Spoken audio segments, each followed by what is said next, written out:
Awesome show for you today. I'm going to talk about the first round quarterbacks and how quickly they started, how many starts for these guys going back a bunch of drafts. Looking ahead to this season, we'll talk with Daniel Jeremiah about that. Also, look at this upcoming college quarterback class and some other stuff that's fun about the position. A special bonus for the music fans out there: Rick from Goose hangs out with us for over 30 minutes. The history of the band, where he's at, and moving forward. We've got life advice, and the alliance is four wide now. Wargon in the mix. Enjoy.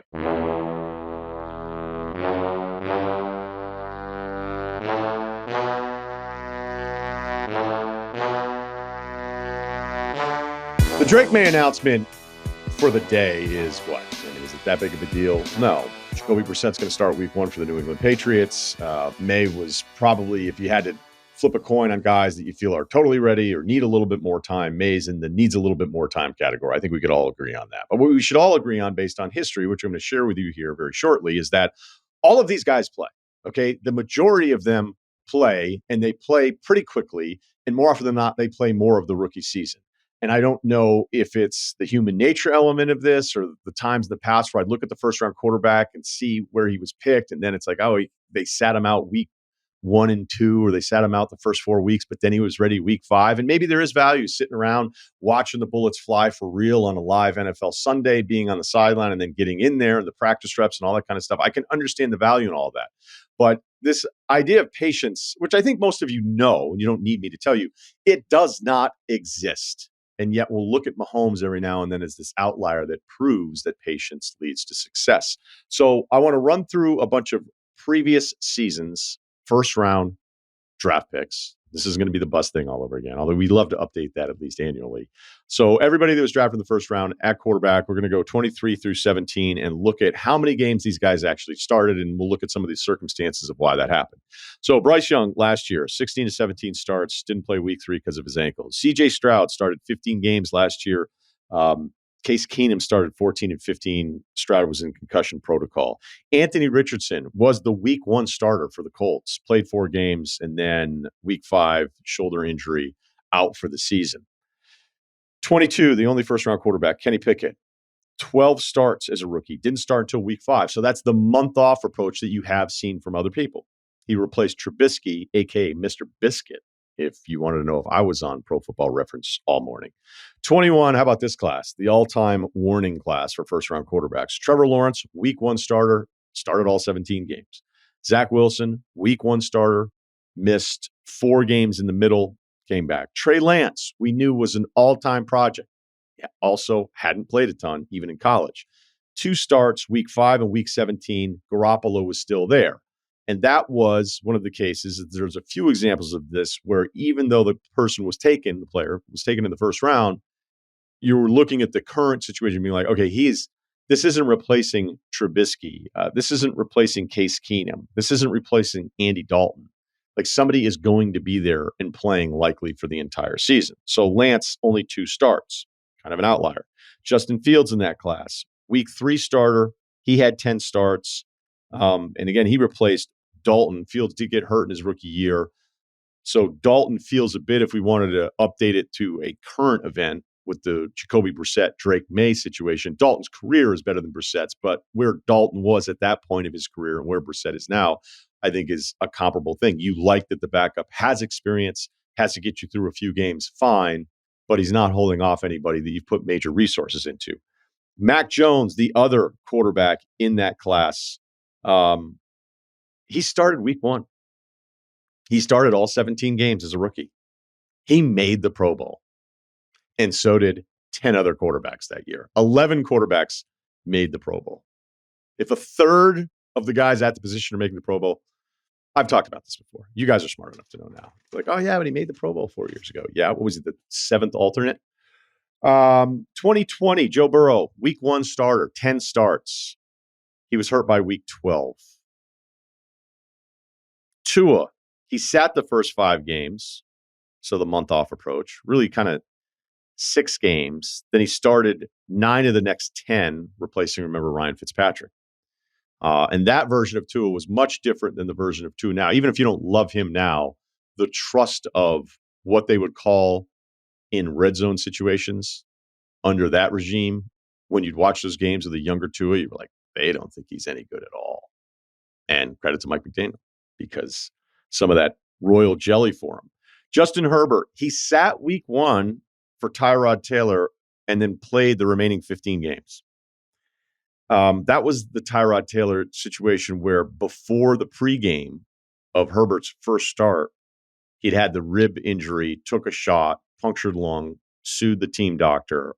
I got caught in where's this lawsuit wormhole? I have no idea. I don't have the answer. I don't know if it was settled or not, but I couldn't find it. Just some bad luck for Taylor there because he was warming up. Like Anthony Lynn says, if you go to the recap of that game, we didn't have Tyrod until like the coin toss. And then he was taken to the hospital. It was so bad. And Herbert takes over. Rest is history. Jordan Love. All right. The old school approach. He started one game in his first 2 seasons. Aaron Rodgers was there. Kyler Murray, week 1 starter, started all 16 games. Daniel Jones started week 3 because they benched Eli Manning. 12 starts for Jones his first year. He was, I think, more on the project side of things than say, when I think about guys that are like non-project, like Caleb Williams isn't a project. Caleb Williams is ready to go.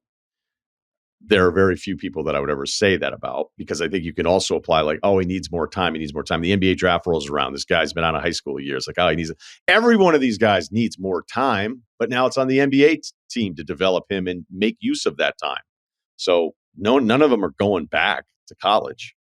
Rarely, right? So Eli benched. Jones went 23 of 36, 2 passing touchdowns, 2 rushing touchdowns, 4 touchdowns total, a 113 passer rating. And his teammates said, quote, he plays with so much poise, you can't really tell he's a rookie. Sterling Shepard. There was all sorts of quotes I could keep going to. Sad story, obviously, Dwayne Haskins, week 9, 7 starts with Washington. Baker Mayfield, number 1 pick in 18. Week 3, he played. He was the week 4 starter, replacing Tyrod Taylor. 13 starts for him.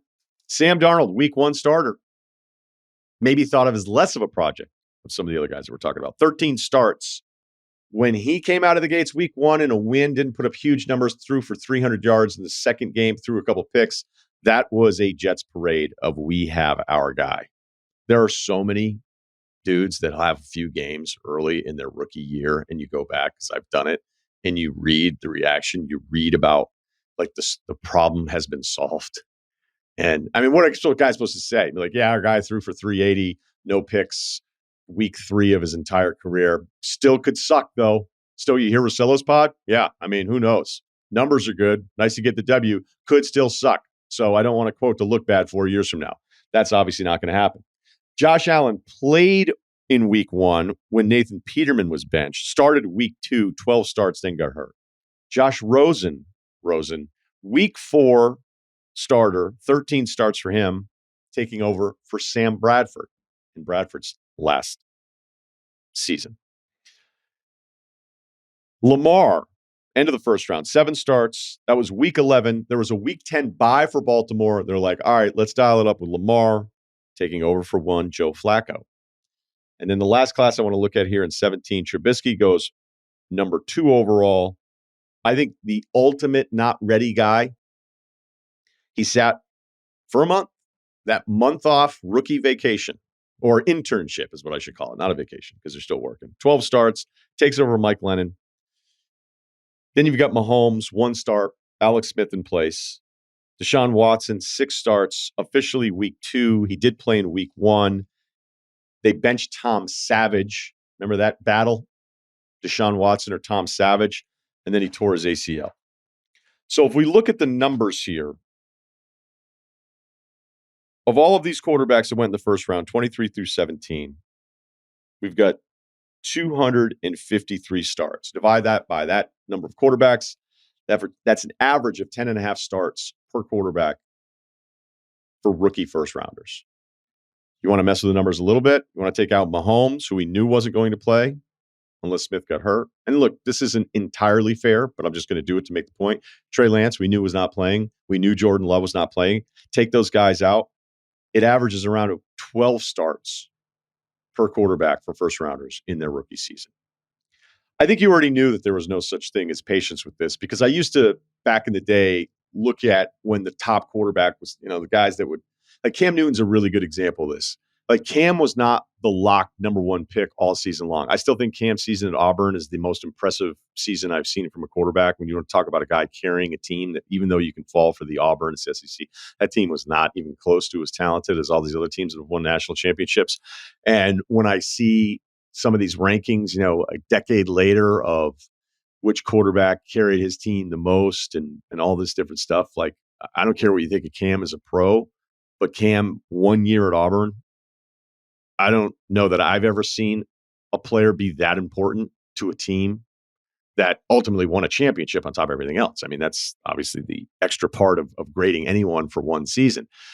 But I remember being on the air and just kind of falling in line with what I had always felt. It's like, okay, there's still some work to be done here. Physically, he's really impressive, but it's a different offense. What Malzahn was running at the time, there was even a bigger separation between Saturday and Sunday with what we were seeing. So it could take a little time. And I didn't even think he was going to be number one. And then the momentum starts to build. And then he's the number one pick. And then I remember thinking, okay, well, are they going to put him right in there? Because a lot of this can be influenced on the survival instincts of a coach. So let's just use Mayo in this case. Mayo's new. He's ready to go. He's not on the hot seat here, okay? Like when you were looking at some of the Trubisky stuff, like, well, these guys might be kind of desperate. So I always felt like the desperate coach would want to be patient with the rookie and put it off until like week 8, week 9. And then if you're losing, you can at least then play the rookie. And then if you get a couple nice games out of him, then you can try to carry that momentum into the offseason. And maybe the ownership and front office are like, all right, well, some things kind of worked out. We like what we saw from the coach. If it's offensive head coach, Freddie Kitchens ended up getting a head coaching deal out of just a few weeks at Baker against not even great football teams. So I'm not married to it because there's nothing in this that's so consistent to say, hey, when this happens, this will then always happen. But that was something that I always thought was worth looking at. It's like, where is the coach right now in his security? And would he delay playing the rookie a little bit longer to try to have some sort of weird carryover? Whereas if you play the rookie week 1 and the team isn't good and the quarterback's struggling, you don't have that fun thing to look forward to. Mike Glennon isn't a fun thing that your fan base is like, oh, but, Mike Glennon's been around. I don't even know Mike Glennon. Nothing against him. You get the point. The Mahomes theory has always driven me crazy because, Rodgers sat because Favre would fake retire. Love was drafted because Rodgers wanted to be traded.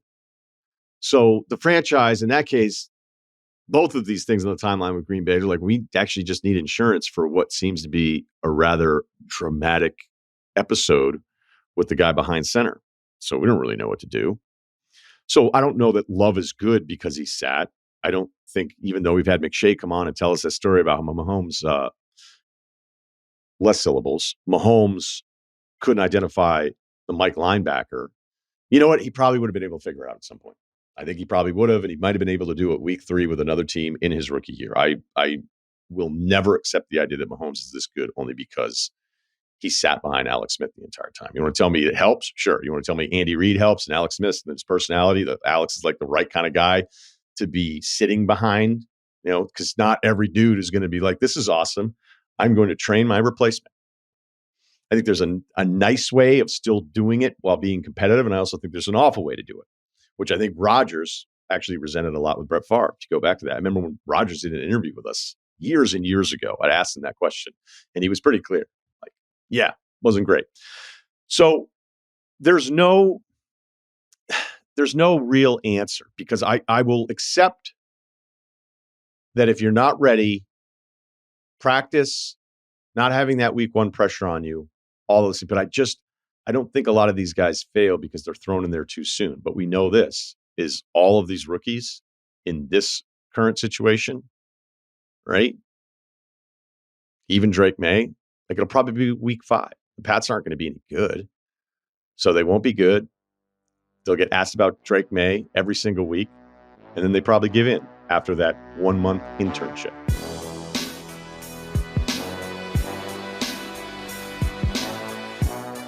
This is a great little treat for us, getting ready for the college football season. We'll do some NFL stuff as well. Daniel Jeremiah, NFL Network, at Move the Sticks. That is also the podcast with Bucky Brooks. So there's some things that I want to get to here because I know we don't have the new tape yet, right? I know you've broken down some of the college guys. But before I do that, I just spent a long time in the open talking about how often the first round rookie quarterbacks start. I mean, they start a lot of these games unless you have outlying circumstances like Holmes with Alex Smith. I think everybody knew when Jordan Love came in. Trey Lance as well was more of a developmental guy because he hadn't played a lot in college either. I am forever without an answer. I don't know that I'll ever come to a conclusion of the line of, hey, he's not ready, let's let him watch, versus the only way you get better at something is by actually doing it. And I know that, look, I did this quarterback series years ago here at the Ringer where I wanted to talk to all of these quarterbacks that it didn't work out for and like what happened. And some are just like, I'm not good enough. Others were like bad system, bad coordinator, all of these different things. It really is quarterback specific. But again, as I continue to explain this to you, I don't think Mahomes is great because he sat for a year. Okay. I think he would have figured it out. I think other guys that get thrown in the fire immediately, they probably weren't going to work out anywhere. Is there anything that you've discovered in your years with this where you feel like this is the way you would want to lean trying to get this guy ready? Yeah. I've done a lot of the same homework on that over the years. And there's two layers to it. One is you start with, like the mental toughness of the quarterback to survive the failure. Like you have to start there. Like, okay, if we don't have the guys, the pieces in place, like how mentally tough is this kid? And that's somewhat nebulous. You're not going to have, 100% answer on that. But some guys, like, okay, hey, this guy hasn't played a ton. It's a little more fragile. We got to protect this a little bit more and be a little bit more thoughtful and careful with how we go about it. So that was the first part of it. The other thing is, and I've kind of just made this simple, which was, if you look at young quarterbacks to put them in a position to be successful, I just looked at the P's. It was like, okay, do I have a play caller? Do I have protection? Do I have playmakers? If you're 0 for 3 on those, it's probably best that let's slow the train down here. You know what I mean? So that's like the little simple, easy checklist on that one. Start with, are they, the mental toughness to be able to handle some adversity, which is going to come no matter what. And then to me, my confidence level of whether to throw them out there is going to be dependent on how many of those 3 P's that they hit. Toughness is an interesting one because, do you really know someone's toughness? Like you don't. I think like Josh Allen would be my example. Like, I think if you spent time with Josh going through that process, he was pretty hardened and tough considering what he played with at Wyoming and who he was playing against, and having some failure and then seeming like he came through it okay. I felt like, okay, he's someone that he'll be able to take his lumps. First of all, physically, he's tough. Like he can play behind a crappy offensive line. You can run him. He's so sturdy and durable that he'll be able to physically survive. But then I think just spending a bunch of time with him, you're like, okay, mentally, he'll be fine too. He's a very, very confident kid who's had to play with lesser. Some of these guys, the biggest challenge is they've just always played with superior dudes. And now all of a sudden you drop them in there. And now they're freaking on the short end of the stick talent-wise every single week with who they're playing against. That's a major adjustment. But guys, when you saw what he was playing with the Wyoming his last year, there was no adjustment. Yeah, the Wyoming thing, like looking back, I wish I had been more all in on it because there were those games where you just thought he has no chance. He has no chance, and he's still keeping some of these plays alive. But whatever. I defaulted to the accuracy thing. And I'd say even the first couple of years he was in, I was listening to Chris Long on his podcast. And after he threw all those picks against New England, I remember watching that game going, I don't know, man. I don't know. And then that was actually, Allen admits in that interview, a turning point where he just realized, like, okay, even though I'm physically capable of doing some of these things, I have to stop doing them. And look, some detractors would say there's still a little bit too much. I'll take it all. I'll take all of that. I want guys willing to dial up the risk a little bit. The reason I was also thinking about this, because I just taped with Brock Purdy. We're going to run that next week. And I was wondering about Purdy. And granted, look, he's at Iowa State. He's 6'1", 200 plus pounds. That's why he goes last in the draft. So it's a physical thing first. He's not highly recruited coming out of high school in Arizona. But when you spend a little time with him, I wonder if he actually didn't do well in his interviews because he wasn't selling you on this mental toughness. And the reality is that that's just the efficiency of him. Like his toughness is not worrying about all of this nonsense. Like I could see like a big guy like Mitch Trubisky sitting down with a bunch of front office people making the decision, and you're like, oh, look at this hoss, look at this big tough guy. And maybe a little further down the road, you go, maybe he just there wasn't that much there, or he wasn't really processing all that much stuff. And that actually is the bigger issue, even though in the 15 minutes, 30 minutes, he sold us on like being this tough guy. I could see Purdy interviews, people leaving that just from his demeanor going, I don't know, is that guy really going to be starting for us 17 games a year? And the reality is that his demeanor might be better wired, even if he doesn't check the cliche toughness boxes. Yeah, he's one that I've gone back and done some homework on, just trying to figure out, okay, what did I miss? I went back through all my notes, and then I didn't have there was no, like we would say, a blue trait. Like there's no like elite level trait that he possessed. So it's just, man, in the history, if you go back and look at guys that don't have elite either, size, arm strength, athleticism, I didn't even like accuracy. I thought it was good, but I didn't think it was on, an elite level. So I'm like, well, how the heck do I figure out how I screwed this up? So I talked to Matt Campbell, and I was like, you got to help me fill in the gaps here, man. Like what did I miss? What did we all miss on this guy? And he kept, it's kind of a cliche answer, but I thought it did make some sense. And I think if you would have had an opportunity to be around him more, like be around him at practice, he said, I would use the term, and I wouldn't use it lightly, it's a cliche, but like competitive greatness. When you watched him in practice every day, every single day, every drill, he said he is just like an insane competitor. And you wouldn't know that, like you said, from visiting with him for 10, 15 minutes, even an hour, because he doesn't have a big presence about him. He's a little bit soft spoken.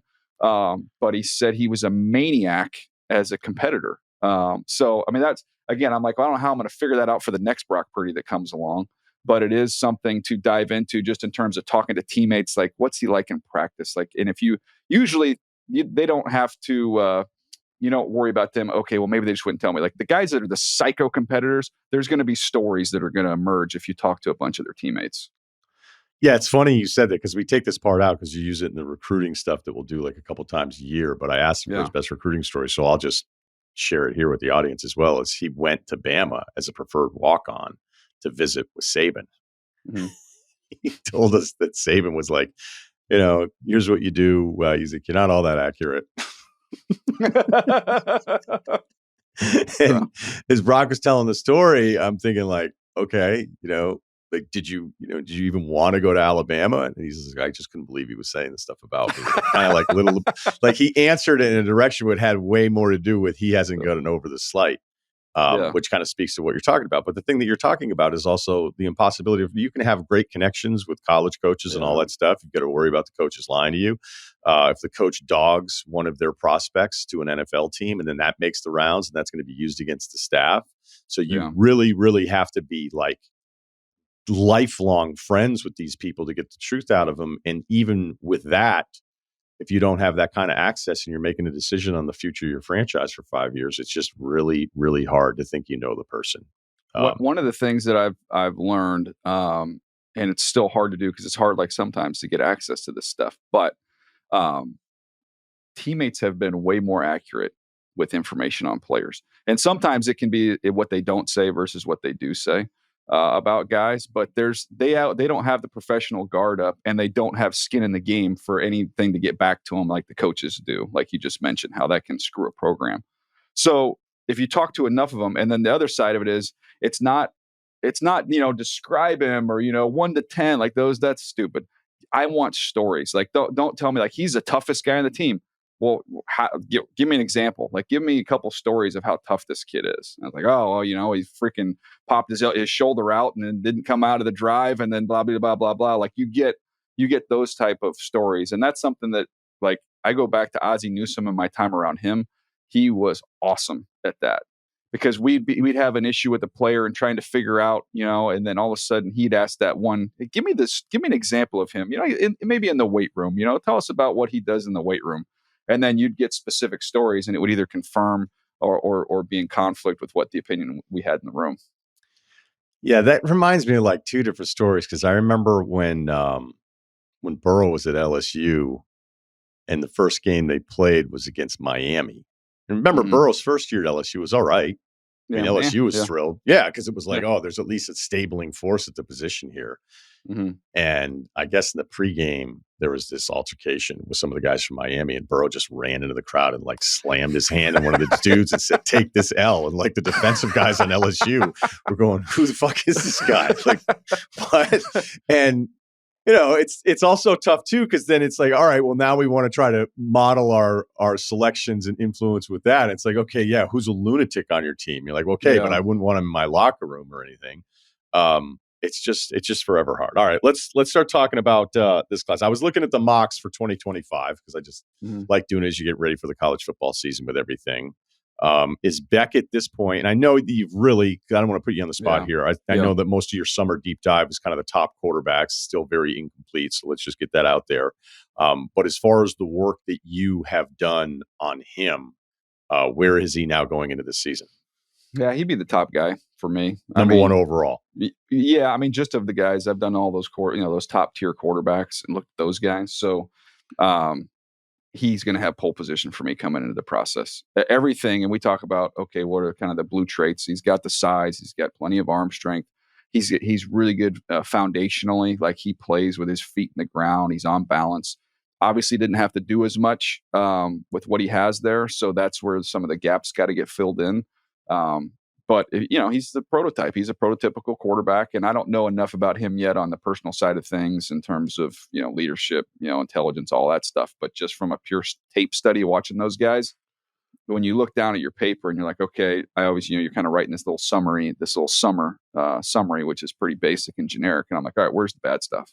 And I'm like, oh, well, it's not a lot. I don't have a lot of bad stuff in here from the games that I watch. So I'm hoping, and the schedule being what it is, I think you'll have an opportunity this year to kind of maybe carry a little bit more of that load in some of those big matchups with the realignment. But everything I saw was really, really solid. What did you see where I felt like there was a couple games in the middle of the season where I felt like whatever it was, it wasn't a stat thing. It was the light went on for him. Did you see that? But it felt like a guy that was more comfortable, more decisive, even if the stats wouldn't necessarily back up that he had two different seasons within the same season. Yeah, I mean, I'm just kind of going through my notes. I thought he was more decisive, and even as a runner, going back through that, just seeing opportunities and taking them, not playing quite as cautious or as hesitant. Those are some of the things that when I'm going through and looking at this stuff. I thought he worked in the middle of the field. One of the things you'll see with guys that don't have a ton of experience is you'll see they'll live on the edges. It gets real muddy and real blurry in the middle of the field. And that's literally, that's the NFL game is played in the middle of the field in those crowds. You got to be comfortable. You got to throw with anticipation. I thought, as the more he played, the more it wasn't just them, protecting him and bubbles and perimeter stuff. They were letting him function and drive seam balls, and he can do that. But I think you're probably onto something there, just with the confidence level, the experience. I think you saw better as it went along. All right, who's number two then for that position? For me, it was Ewers, and this I had no idea the blowback and the amount of people that hate Ewers. Maybe hate's too strong, but they're not fans of Ewers. And surprisingly, a lot of them have Longhorn logos in their profiles. And I'm sure that's a lot of that has to do with Arch, and them, that is the shiny new toy that they're anxious to unpack and play with. And I understand that. But when I watched him, I'm like, man, this guy's young. He's got a live arm. He's got a lot of twitch in his body. And the comparison I used, which then people freak out about, of course, but I'm like, he reminds me of Baker. And then I never thought this through, that you already have the dynamic of Ewers, and he's transferred, and then he's got the star backup quarterback. So there's a lot of opinions there. And then now you've just taken the Texas quarterback and compared him to the Oklahoma, heavenly saint that is Baker Mayfield. So literally after posting that, Ryan, my mentions, I just backed away, and it was an Oklahoma Texas, battle royale in my mentions of how I insulted him. And they're using statistics, and I'm like, I don't care about the statistics. I'm talking about guys who are kind of compact, who have a lot of life in their body, who play with energy. I think about Baker coming into that last year, nobody was talking about him as a top 10 pick at that point in time. But he had gone into Ohio State and won in hostile territory and had that big win. You've got Ewers, who's gone and beat Alabama. It played well against Bama the year before he got hurt. So I think he's got a lot of ability in there. I think he's young, and I think he's getting better. He's not perfect by any stretch, but I'm like, I think there's a lot to work with that kid. Okay, and you have Shedeur next up? Yeah, Shedeur would be next. I mean, look, it's hard because they're so bad up front. But I thought that he's got to play with a faster clock. At some point in time, you have to adjust to your surroundings. It'd be like, I can't sink my feet into the ground and just get completely stuck here. So that's stuff that I thought he needed to work on, but make every throw, throws a beautiful ball. And mechanically, it's pretty. Like, he's got a beautiful motion. Ball comes out nice. He can layer the ball. He's got touch. He just has to simply play faster. I think, again, look, the guy was at Jackson State. It's a different sport than what he found at Colorado. So I'm anxious to see if he's made some improvements in that area, but he can spin it. I felt bad for him last year. And I'm not saying he's entirely blameless, because you're right. As the season continued to get worse and worse, you're like, dude, you got to get the ball out. But at the same time, it's like, okay, your O-line can't protect. They had guys that could clearly get separation. So I don't feel like it was like a Drew Aller situation at Penn State. But, whether it was the issues with the coaching, and I'm not a big play calling guy on the Monday after the games, but it's like, how many times are you just going to drop back and have these long developing routes, deep overs, right? It's just like, hey, guess what? He's not going to have time again. My guard has no chance against this guy. No chance. So you're watching it going, what are you guys doing to him?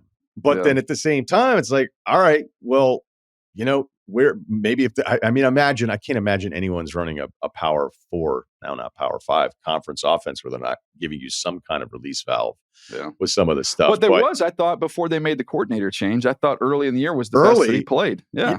You're absolutely right, which again adds to another layer of the whole Colorado conversation of that all of it just looked that much worse. Like I thought he was actually decisive in the beginning because they were like setting him up with some of the stuff. So, I don't know that he can play like that again and be considered. Let me say it this way. If he has another season like this, where he's just getting his ass handed to him all the time, and we don't see a development either, look, the protection has to be better. There's a lot of stuff around him that has to be better. I worry that he could be one of those like preseason top 10 mock draft picks. And if it's the same thing again in 24, then I don't know that he's going to be projected to go as high. Is that fair? Yeah. I will say this. There's been times in the past, and I think it's better now, especially because there's so many people in the space that are doing this. So there's kind of like some checks and balances with evaluating these guys really, really early. And I think there's a lot more ways to get connected with NFL sources to get information. But I remember I was scouting like when Matt Barkley was coming out. And he's my all-time guy, preseason top 10 pick. But again, though, he was, and I've told Todd this a million times too. Like, I can't imagine having to do a mock draft like the day after the previous draft. Like, that's insane. To put that on anybody is impossible. He hates it. Trust me. Exactly, and we've talked about this. But like Matt Barkley, when everybody did their spring scouting, was never a first round pick. Like nobody, once everybody got a chance to watch him and really study him. And I'm sure even mock drafts that got put out, once people got to really study him, he was never that. Cause I just remember people talking about, they use it as an example of guys should come out and this, that, and the other. I'm like, no, nobody had done their homework on Matt. And Matt's, and in his credit, he's maximized his ability. He's had a long NFL career as a backup. With kudos to him, but he was never, when anybody did their full evaluation coming off of the year before, he was never a top 10 pick. He was never going to be the first overall pick. And so I think sometimes that gets skewed. With Shedeur, talking to people around the league, I mean, most people thought he was like a second round pick over the summer. They thought that's kind of where he, enters into this year and this process. So I think that's a little bit watered down from maybe some of the expectations of some of the mock drafts. But I think he's, I think if he improves some things and really more than anything else, just speed up his clock, I think he could be a first round pick. But I don't think he comes into this thing as like, man, hopefully he doesn't fall on his face. He's a top 5 pick and he could fall out of the first round. I don't think that's the opinion. Okay. I like that. I mean, I don't think it's as bad as like a Hackenberg thing, because I think Hackenberg physically checked all these boxes. Yeah. And then as the season played out, you were just like, this isn't, I was like waiting. There was more like, it was like patience with Hackenberg. Yeah. Like, hey, this has to happen eventually. And then it never did. Okay. But maybe one like the silhouette of a quarterback. Like if Jerry West was like the logo for the NBA, like Hackenberg is like a quarterback prospect silhouette. Fantastic. Okay. I'm going to throw another Buzz Lightyear with that jaw. It was a phenomenal jaw. Phenomenal jaw. Phenomenal. But he was also somebody, I forget if I don't forget. I actually know exactly what it was. I just don't know if I feel bad. No, because Josh McCown didn't do anything wrong. I love Josh McCown, huge fan. And he was Hackenberg's teammate. And Josh came up to ESPN to do like a little car wash. And I was like, what's up with Hackenberg? He's like, man, make all the throws. Physically off the charts. Mm-hmm. And he just kind of went through the list, and that he left. And I think I forget if it was Van Pelt or Cannell at that point. And I was like, I think he's telling us he can't play. You know, it's so funny. You know what's so funny about that is I had a training camp tour with McCown. I won't say the team because it'll rat him out. But he's such a good dude, and I got to know him just from seeing him at training camp tours, and he's just such a great dude. So they had a new coordinator. The best. And just for the record, too, like he was talking him up to me. Then didn't say anything in the commercial break, pounded it out, shook hands, left. And then I was like, I think that's him saying, nope. Yeah. He was I did an interview with him. And then we sat and talked for 15, 20 minutes. And he wasn't like, there's guys that are like talking crap and trying to make excuses about surroundings and everything. And they had a new coordinator at this location. And so we finished up. And I go, so how's it going with the new coordinator? He goes, oh, we have no chance. It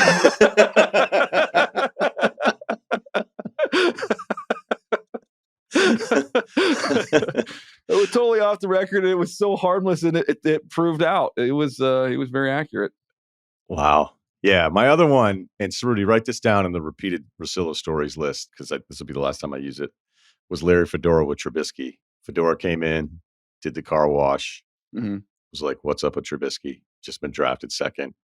He went through the list, everything. He's like, if he's got this, this, just start. It's like, if the weather, I'm kidding. No. But it was just a list of things that, you do this, you're patient. Yeah, you play to his strengths, the whole thing. And we're like, all right, thanks. And then when he left, I was like, uh-oh. Yeah. What about Brian Kelly with Deshaun Kaiser? Remember that? Well, he said he should have come back to school. Remember? Like, I don't remember that specifically. Go ahead. Yeah. Oh yeah, it was a big story. It's so as well with Pete said that Mark Sanchez should. I remember that back. one. Yeah. But I'm curious if we were to go back, has a coach ever been wrong on that? Like, because the coaches get destroyed when that gets out, or when they. In that case, I think both those guys said it on the record. Brian Kelly absolutely said it on the record. But I don't know of any time where I've been like, well, coach was way wrong on that one. I remember Carroll specifically talking about the number of starts. Like that used to be one of the things that we could all look at. Yeah, it was like the Parcells rules. Yeah. Yeah, right. If you have less than this number of starts, the history is actually overwhelmingly bad. And I think Carroll pointed it out. Was he even sitting next to Sanchez? I think it was on when he was announcing he was coming out. I think they had a little press conference sitting next to each other on the desk, if I remember that correctly. Yeah. And Mark is such a nice dude. Mark's I don't ever recall him ever even really saying anything about it. And again, obviously his career got off to a great start. He played for a long time. And I wouldn't view Mark Sanchez as a bust. He went to some championship games. So, I mean, it just, it was, I don't think that he's, didn't obviously go on to be a perennial Pro Bowler and a Hall of Famer. I'm just curious if we were to do that study of a coach who's had something that's maybe at least less than flattering, if it's ever been thrown back in that coach's face. I'm sure we could find it. It's tough to remember all this stuff. Okay. The other name that I hear in this mix outside of top three, because I think so far your three are fairly, consensus. I guess I'd say I've seen Sanders ahead of yours more than than the way we just laid That's it the out. most pushback I got. Does Connor work? Connor Wegman, A&M.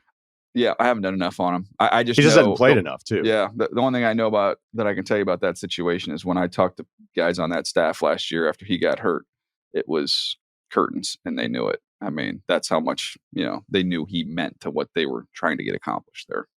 Okay, is there any other name then we should throw into the first round mix?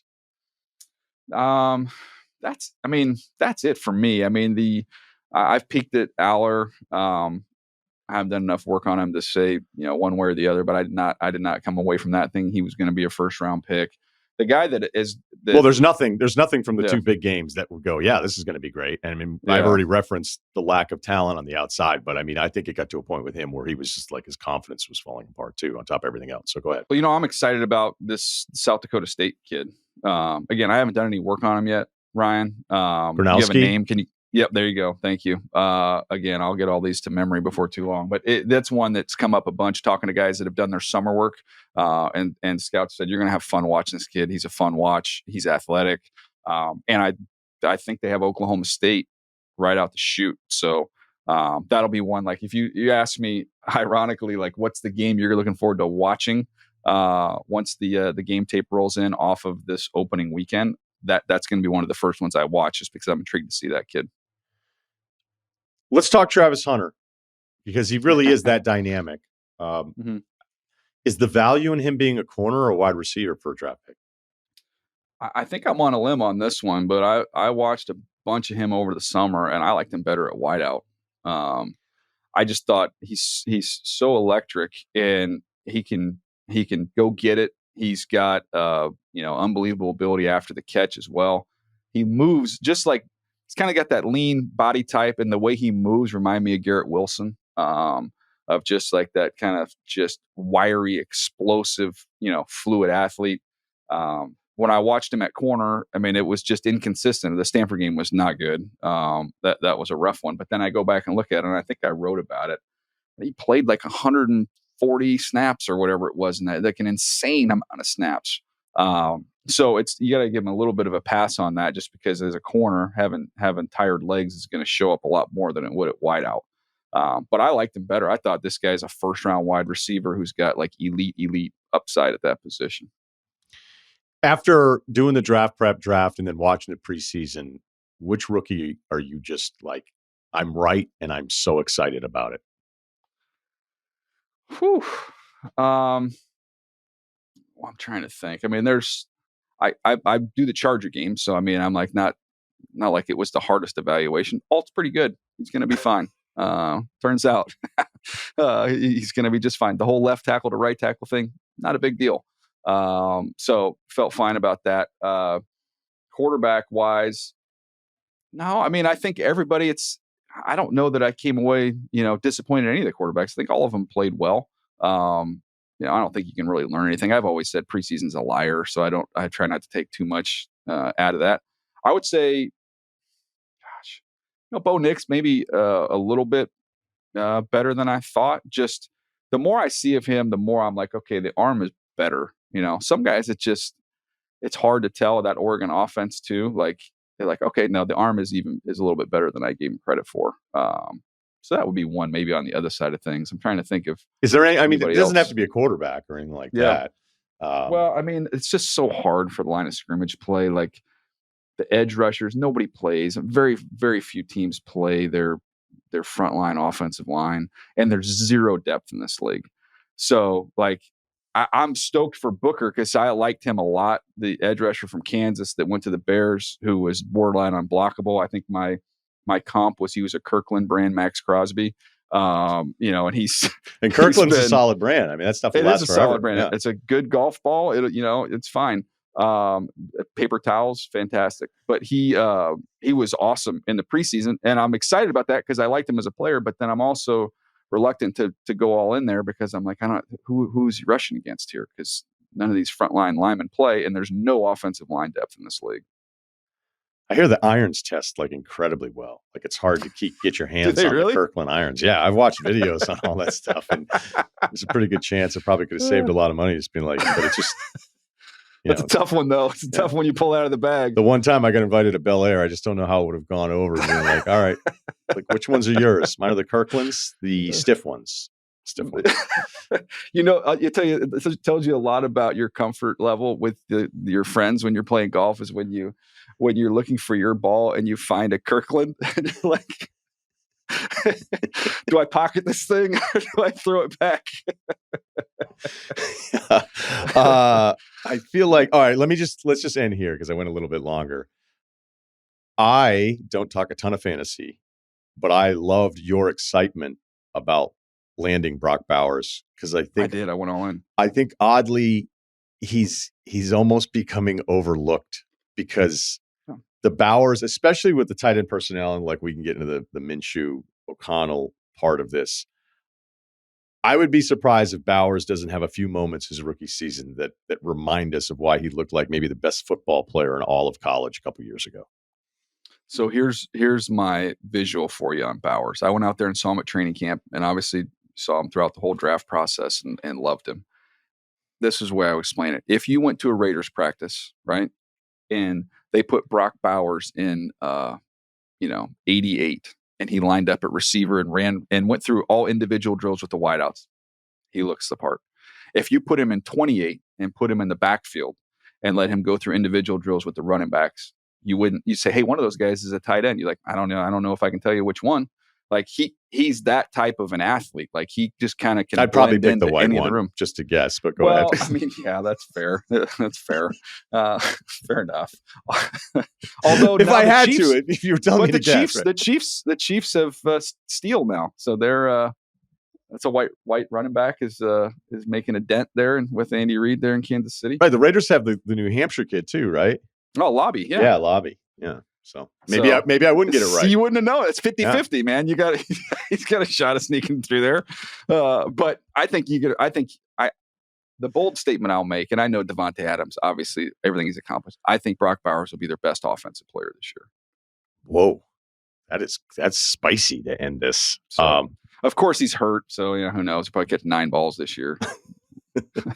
I love your work, man, and always appreciate the visits. Again, check him out at Move the Sticks, and of course the podcast and all of his work up on NFL.com. Thanks, man. I think you go Kirkland clubs, but just not the covers. You just got to get some. You throw some tailor-made covers on those things. I think the next family outing for the Jeremiahs, you're going to be at Costco, and you're going to be going. You're going to start getting your hand. You're going to go. Oh, I like the weight. I like how this feels. I can see it happening. Might get a deal out of this for you. Maybe some new grips. All right. There you go. Thanks, man. See you, buddy.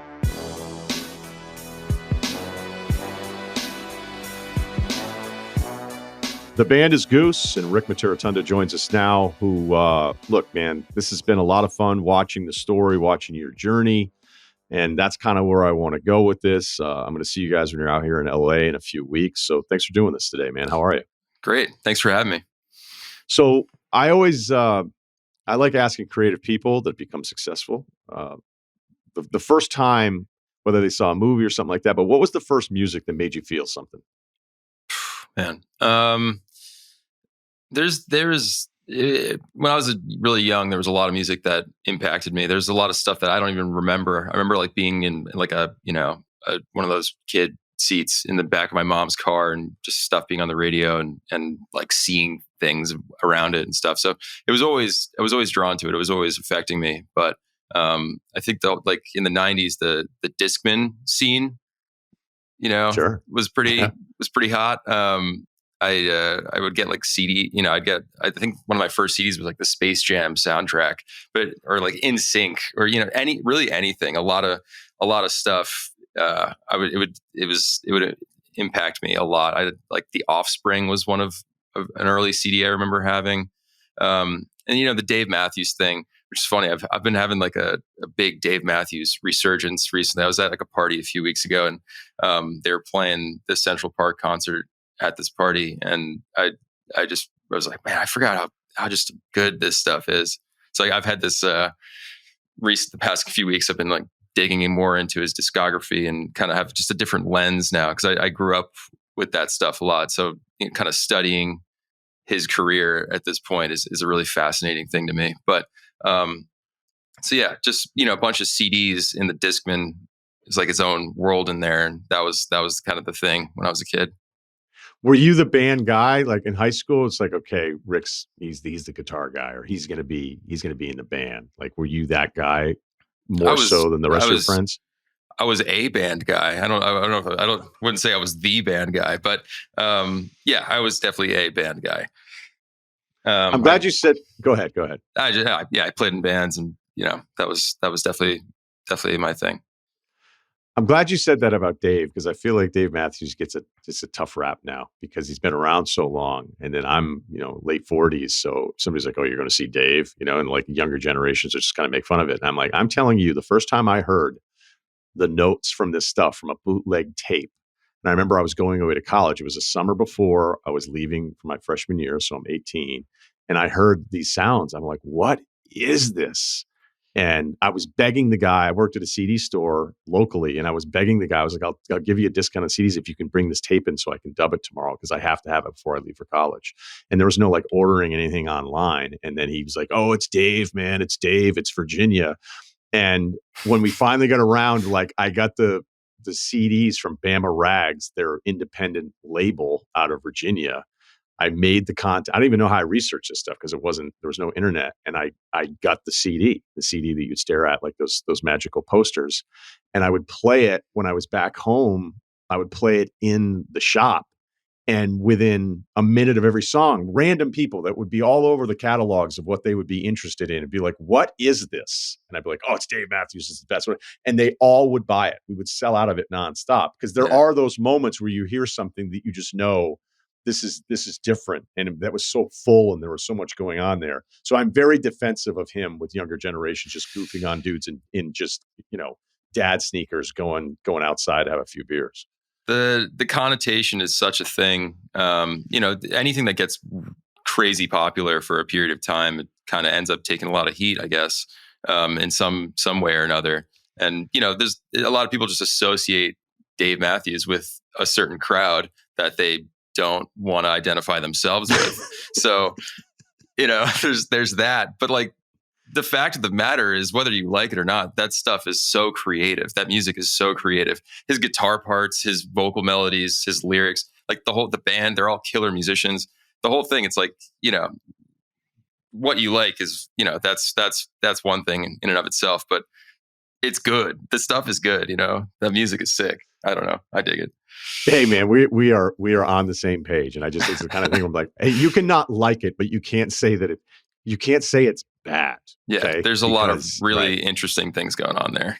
So when you start kind of navigating your passions and everything and putting, I know there's some stuff that you've done before Goose was formed, but like, let's get to the Goose part of it, of, those beginning moments of like, this is what I want to be, but I also don't want to be like this. Like, what were those discussions like with you and your band members? I mean, that whole thing is like a very evolving, there's many points of evolution in that, I would say. When Goose first started, I was going back to school. So it was probably the first 3 years of Goose being a band on paper. We were just playing bars in Connecticut once a month or something like that. I was doing a lot of back and forth between Boston, finishing up school there, and yeah, we played like the Irish pub in Norwalk. Shout out to O'Neill's, like once a month, pretty much, and different bars around Connecticut. And every once in a while, we'd go up to Burlington and play some, first of 3 or 4 at the Radio Bean or something. Like kind of like dumb local, like Northeast gigs. It was just 2017 is when we, I finished school the year prior, and we we're kind of, all right, let's start like pushing here and trying to figure out how to really get this thing moving. We got a booking agent finally, which, at least in our case, that was the only hope. Booking shows outside of our, local bar scene was pretty much impossible with no traction of any kind. So we started working with this guy, Matt Kalinsky, who was a great guy. And he, we were in the trenches with him for a couple of years. And, Peter joined the band in 2018. That's kind of when we were, throughout 2017, we were going through lineup changes and stuff like that, kind of like you said, honing in on what we wanted the thing to be. There was the summer of 2017, there's kind of this notorious tour we call it like the Throne of the Wolves tour, because we were all fired up. We finally had a booking agent. We were like, yeah, let's get out there and just book a million shows and we'll just play them and it'll be great. And he was like, you really shouldn't do that. And we were like, no, dude, do it. So we got out there, and within a couple of weeks, we were like, oh, okay, yeah, cool. That's why he said we shouldn't do this. So after that, I think we had to get out there and get our asses kicked a little bit to figure out what we wanted to be and what we didn't want to be, and how to refine it and how to do it more intelligently, and how to not burn ourselves out, playing, like, wasting our energy, basically, that kind of thing. I have a quick Berkeley question, but I got to set it up a little bit. I like a lot of stuff, right? And what I loved about working with a bunch of musicians at a music shop, being young, is it's just having your mind open up to all this different stuff. And like, I remember there's this one guitar player who was like, you don't know anything about Miles Davis? He's like, you never listen to any Miles Davis? Like, what's wrong with you? And of course, I'm just like, what are you talking about? My Funny Valentine. And then you start getting into how Davis evolves, and like the In a Silent Way, Jack Johnson stuff is like my all-time favorite. So I read his autobiography, and Davis is obviously brilliant, but he also backed it up with the technical stuff that he learned from going to school, right? Going to school in New York City. And he was balancing studying and kind of being a genius to be able to arrange all the stuff that he did later on. But then just having the raw ability to improvise and do whatever he wants and steal the show every time he was up there. How do you kind of, at this moment of your life, go, I'm learning all this technical stuff that's super important, but is it advancing me as a player as much as just the raw part of being in the moment? Well, at this point, I don't really have any technical input on a daily basis, in a sense. There's times I'll practice and work on things, but during that time, I think there's different types of people that do have different types of experiences at a place like Berkeley or music school in general. I can't speak to other music schools. Berkeley's a pretty constant, like, that's music is the only thing happening there. It's a pretty concentrated environment in that respect. In my experience, like, I learned a lot technicality, as far as technicality and things like that goes, but creatively, it was at the end of the day a pretty stifling experience for me. Both times I went, because I did 2 stints there. I think, I've obviously thought about it a good amount, but I think what it comes down to is I personally lost myself in that environment, which isn't necessarily a bad thing. I feel like throughout life, we go through phases, all kinds of things. You lose yourself, you find yourself. It's kind of part of the program. So I, kind of brought that into the question as well. Is like, is it even bad that both times I went in there, I was creatively fired up in something. The second time, even more so, because in between those 2 stints is where really when I started writing again. So I was writing a lot before I went in the second time, and within months of starting up classes and being in that environment again, I just kind of stopped. And it took me years to find any kind of voice again after that, I feel like. So, I don't know entirely why that is, but you do see it a lot. When I first got there in 2009, I kind of placed a little higher than I should have probably. I got placed into some really advanced stuff that really, I was, these other kids were playing circles around me. I couldn't really hang. I remember that I was in this Brazilian jazz ensemble, and there's this guitar player in there, and he was just like, miles and miles and miles ahead of where I was at. And I basically made a fool of myself in there. But this kid was just like insane. And a few years later, I ran into him at a club, and he was DJing, and I just chatted with him a little bit, and he stopped playing guitar. He was like, I'm done. And I saw a lot of that, a lot of people that were just so good at such a young age and had so much ability. And for whatever reason, you could probably debate that quite a bit, but they stopped.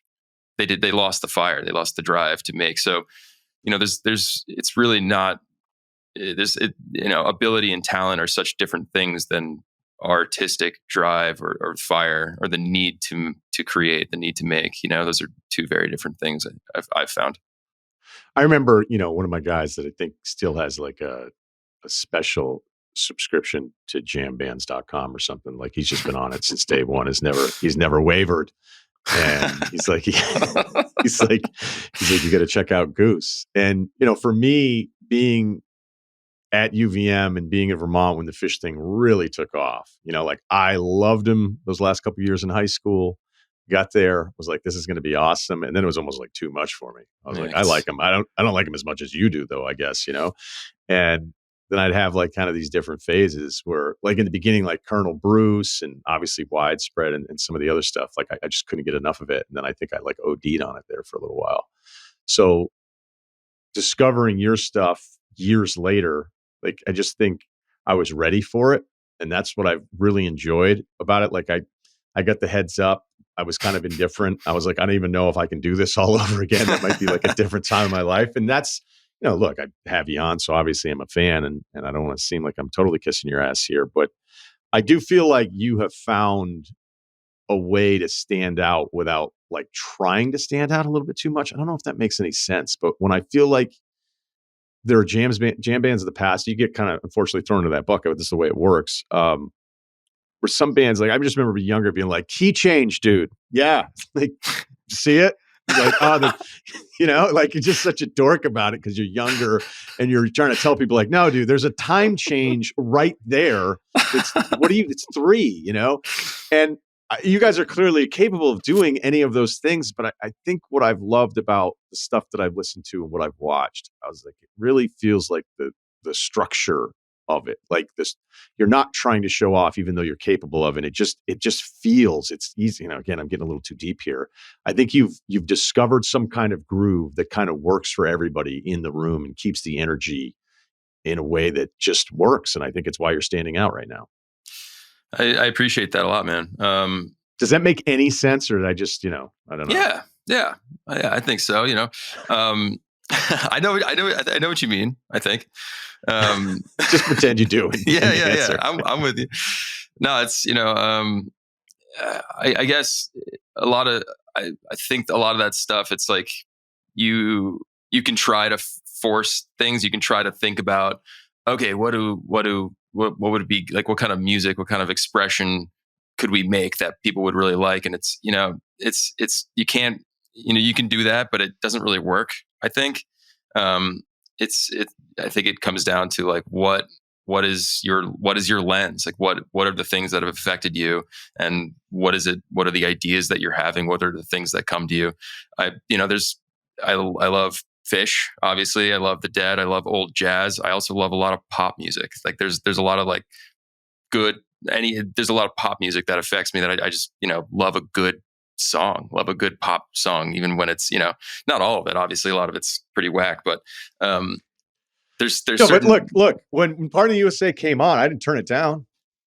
What's that? Like when Party in the USA came out, I didn't turn it down. Like you know what I'm saying? Like there are melodies that you can pretend you're resistant to, but like the right song structure. Yeah. And that's, I think, again, to keep going. I've always just loved that. I always just loved good songs. And obviously there's different styles. There was like the pop punk phase I went through when I was in 6th grade, whatever. I was listening to like all that stuff. But even then they're just good songs, and they're in the container of that style of music, but there was a lot of good writing going on at that time, early 2000s, like the pop punk thing, just great hooks, great songs. And I think that's, even through the 90s, early 2000s and stuff, I'd hear things on the radio and just hear like an amazing hook and being like, oh my God, what is that? I need to know about that. And then you go on Napster and try to find it, like based on like a couple of lyrics you caught on the radio. Like the whole process was exciting at that time. So yeah, I mean, good songs are tight. So I was listening to Into the Mist, and I mean, there was probably like 8 different parts where I went, well, that could work, or that. How often do you maybe find something and exploring some of the live versions where you go, you know what, remember that part? Like that could be the foundation of another song. Does that happen? Yeah. The nature of improvising a lot. There's obviously doesn't always work. There's lots of times it doesn't you don't find anything. But when you do find things, it's kind of like, yeah, you can turn anything into a thing. Really, that's sort of the goal, I guess, is to be composing in real time. Is the search, at least.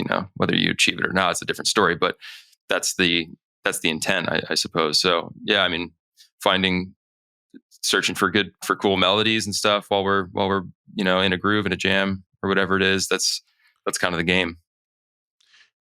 Can you explain to people that don't understand it? Like I'm asking a very layman approach here to the question of just I want to ask a simple question and I want you to give me an awesome answer. So I'm not doing a very good, but like, what's it like to write a song?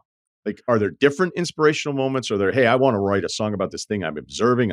Like, what do you do? What is your process for figuring out how to get to the end point of a song?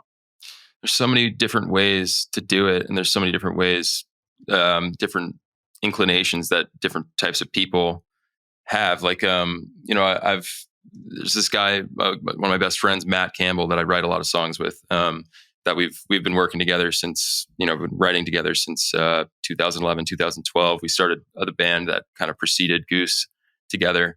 And just thinking about that, like, we both have very different approaches to how we write, naturally.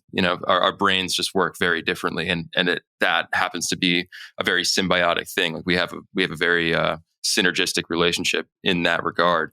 But yeah, that's just like the first thing that came to mind, because we really couldn't be more different in some ways, and in terms of how we approach writing.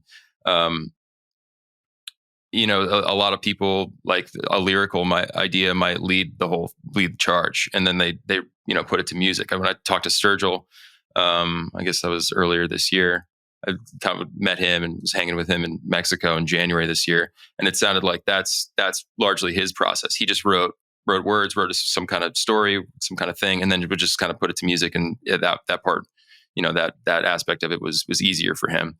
For me, music, like, there's a lot of music that has come, and the writing a story or writing words to it is sort of the game that I need to play. That's the work of it for me, in a sense. I have like a stockpile of a lot of musically just pretty fleshed out songs. So that's largely the process, but it's a mysterious thing, by nature, which is kind of the exciting part of it. That's what's interesting about it to me. If there wasn't this mystery to it, I don't know if I'd be as compelled to do it, maybe. But there's things that I'll work on for years and years and years and barely make any progress, and then there's sometimes in a day you just write a thing, and it feels good.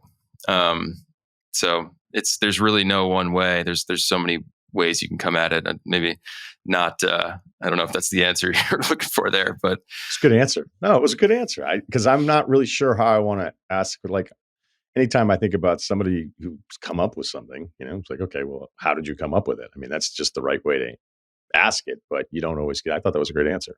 You had mentioned, the influence of Fish, and I think I've seen so many interviews where you get asked about him all the time. I was like, how can I do this without sounding like every other interview? But I imagine there are moments with your success where you probably can feel like a little kid all over again, and like, this is actually cool. Or the guys getting backstage after and being like, I can't believe was that the Dead stuff in Mexico? Is it Trey joining you on stage? Like, what are some of the moments that you allow yourself to like enjoy in the moment to remind you how cool this is, despite the fact that, yeah, it's a grind, it's tough, it's challenging, and you're holding yourself to a standard? That's a tricky question. Yeah, it's hard to pinpoint those moments, but I feel like they're often the things you wouldn't expect them to be. For me, like, feeling connected to the band is, as people, and ultimately, like, I just want to be drinking the Kool-Aid too. I want to be like, yeah, this is sick, and there's a lot of work that goes into getting there. And a lot of the time, I'm not necessarily buying it myself. So it's kind of like the work is getting to the point where it's like, okay, yeah, I believe I'm amped on what we just made or whatever it is, And I think being connected to the band and feeling connected to them all as people, and like we're having a really great time. And the energy is good. The energy's right. Those are, I think, the best moments to me in a lot of ways. Yeah, and we've had a lot of insane moments the last few years, like the ones you mentioned, and playing with these titans of the world that we grew up in, and it's wild, getting to know them as people. They're like, oh yeah, they're humans. They're great humans, but there's so sometimes you hang with them before the thing and you meet them and there's like all this anticipation, and you meet them and they're like, oh, they're just really like good, nice people. That's awesome. And then you hang with them and then you go and play. You're like, oh shit. Yeah. I forgot. He's Trey. Like he's like the guy, it's you have those moments, but you're just like hanging with them. You kind of you almost forget, it's like, oh, he's just a great guy. Like it's awesome. Yeah. I think those are moments that are still like important, but it's like with the way things are and the way life works, it's like, I can't act like this is that cool. Right. I can't like, all right, let me throw something at him and see how he comes back. So this is also something that's very common, and it's happened to you, but it happens where once everybody catches up to you, they're like, man, this happened overnight. You're like, oh, really? Did it? And you guys seem to be just labeled that constantly. Maybe it's because you're younger, maybe because you still look so young. But what is the reality of like when the moment broke? Because we know that it wasn't overnight. It's never overnight, especially for a band like Goose. No. I guess that summer of 2019 was when things really started changing. Going into the fall of 2019, that was there was a couple festival sets, one in particular that we played that the hype had been kind of like building in the smaller circuit at that point. But that was this one set. We played at the Peach Festival and then put the video out, and the video gained a lot of traction. And then, a bunch of weird stuff started happening. Just a bunch of weird stuff started happening on its own. Like what? Like we didn't learn. I didn't hear about this until months and months later. But apparently on Fish Twitter, there was like this meme thing going around in the late summer, early fall of 2019, where there were just all these Goose memes going around, like funny, stupid Goose memes. And I think a lot of people in the Fish Twitter community were like, okay, what's this joke? Like, who's this band? Are we trolling? Is this band like just royally suck and we're all just making fun of it? Like, what's going on here? And a lot of people went and, then checked us out.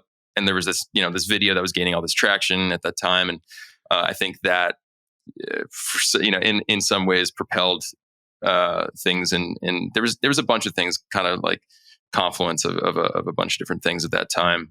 That ultimately I don't know how those things happened. It was pretty mysterious to me. When you're a dumb kid and, setting out to do a band, in the early years, it's like, okay, yeah, this is gonna be sick. Like we're going to play like one festival set and then everything's going to work out and it's going to be great. And obviously, that didn't happen. That doesn't happen. So it was years and years and years of working at things, and, years where nothing was happening. There was no band, there was nothing. And I was like, what am I doing? What do I do? How do I make it happen? You can't, you just keep working. And I don't know. It's definitely a strange journey, and certainly was not overnight. Why do you think it's worked the way that it has? Cool and popular is a very tough combo to pull off. Cool and popular? Yeah. Are we cool and popular? I think you are. I mean, we'll see. We'll see where this goes. You know what I'm saying? Yeah, like, if somebody's like, oh, I actually love Goose, it's like, oh, very cool. Like it's not, it's like, and then also, I don't know. I think that it's like, whether it's clothing, whether it's public figure, like it's very tough to maintain kind of that lane. And that's where I think you are now. And I just wonder, like, why do you think, like, do you ever talk about it with the other guys and go like, hey, this is why it worked? I mean, there's lots of, obviously a lot of thought went into a lot of things. And, I could break down what our thinking was and what our strategy was and things like that. But ultimately, it feels like it's really not mine to say why, people, it's like you do what you do. And if people resonate with it, great. If they don't, then there's kind of nothing you can do about that. And we're just happened, I guess we've just been very fortunate that,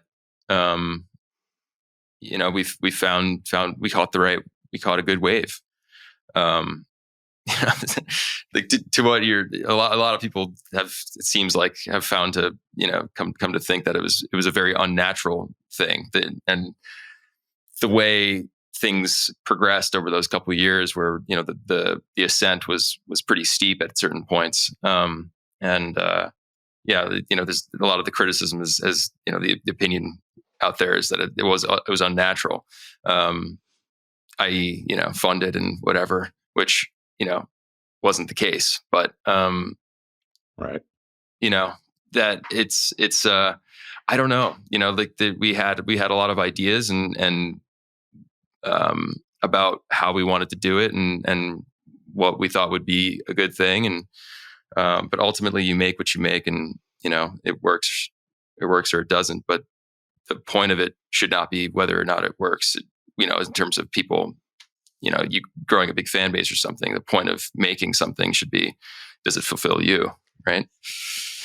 I'm just wondering, I'm kind of stuck with, like, if you have an album come out and you need just like a book, a review on the back, and just cool and popular Ryen Russillo, I'll do that for you guys if that's what you need. Because it feels like that SNL skit of the plays that were terrible.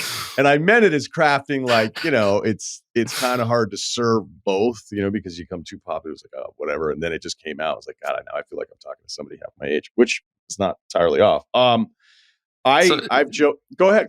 Yeah. So sometimes I like, to your point. So the success can be a hindrance in some ways. Sometimes, sometimes it's hard to I've definitely, there's definitely a thing where being cool, like once something's popular, it's not cool to like it anymore, Right. Yeah. Definitely seen that take place to some extent, everyone likes the underground, underdog kind of vibe, Dude, I was that guy. I mean, I would always try to counter with oh, you like them? You know who I actually like?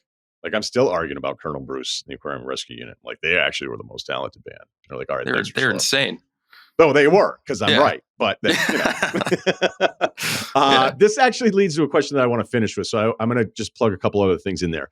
I always looked at cover bands, especially when you're in Boston. No bands worked at Boston bars unless they could bang out, the Third Eye Blind. You had to have it in your resume to be able to play, because people having drinks, it's late, they want to hear songs that they could recognize, right? All right. Yeah. Not to say that there isn't live independent music, like some of the Sebadoh stuff and all that stuff going back to the day. So look, I would hate, creatively, if somebody was who's great is Russillo, he's in the best cover band ever. I'd be I'd rather not be able to play an instrument. If my only thing was I was just a cover band. But the great thing with you guys is your original stuff is awesome. And I think people love the covers. So what goes into picking the right cover for Goose?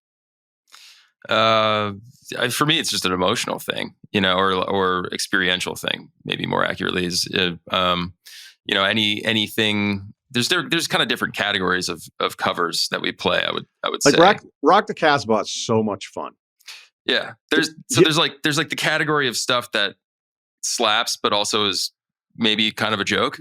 Yeah, it starts like that, but then the more I've listened to it, because I'll admit it was a skip, and then it just stayed on the other day, and I went, actually, this fucking rips. I'm it's so good, and now I'm I don't know that I'm going to stay with it forever. I don't think it's going to be my entrance song, but yeah, once I kind of got used, and that was always the big fish thing. It's ooh, what's the cover going to be? What's the cover going to be? Because you want to hear your favorite musicians play a song that you may also like that isn't theirs. And I always wonder about that decision-making process. Mountain Jam probably isn't a pull, even though it's probably long enough for you guys.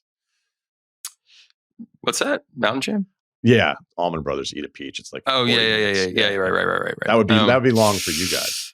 I mean, way better. But, yeah, there's covers that we play that are, darker, or they're just like weird, good songs that I love, or that we've loved, and that we want to play because we're inspired to play them, whatever it may be. And then there's all this other stuff where it's like, there's a lot of funny music out there that is also sick. There's a lot of these, like Loggins is kind of hilarious, but also amazing, Yeah, how about the soundtrack run that guy was on? Like, if you think you only like a couple Kenny Loggins songs, I'm here to tell you like 12 of them. Yeah. Like, you don't even realize how many songs. He's a perfect example. Yeah, he reigned supreme over the soundtrack scene, for good reason. Like, it's just, his hooks and stuff, it's great. But then, just like ripping Loggins, I don't know. There's Elvis, same thing, kind of, it's funny, but it's also, it's Elvis. I don't know. It's that whole thing is, it's kind of part of the fun of it, I guess, the humor there. Yeah, I could see that. Man, Loggins. God. Just you guys like, hey, welcome to the show tonight. We're doing the entire Caddyshack soundtrack. No originals. Thank you for coming out. we did do the Caddyshack soundtrack at one point. Not in succession, but like we did a Caddyshack show. Well, then that'd be easy. There might have been two of them, actually. Yeah. I always thought it'd be good to just do the 90210 anthem and just make it 10 minutes. Whoa. Yeah. Just work with that riff be the foundation of the journey, man. I'm gonna have to dig that up. We were in LA recently, and I was like, oh man, remember 90210? I only know it because my sister watched it. But yeah, I remember what was the other one? Beverly, what was it, the other one? We talking a 90210 spinoff or The Hills? Not The Hills. I don't know. Laguna Beach? No. Was Beverly Justin Hills Bobby? a show? No. I don't know. Was there a spinoff? I was locked in because I was the same year as those guys. So we went to high school and college together. So it was a big deal for Literally, us in college. you knew them? No. Oh. Nope, just the same class. So when they graduated high school, that's when I graduated, and then we all went to college together. And then my area code now is 90266, which would be huge in the 90s, but doesn't play as well now. People are like, why? Why is that a thing? All right, last thought here. So we've kind of touched on this a little bit in the beginning with Dave and whatever, and that there's this potential runway where this is this all-time thing and it goes for 30 years and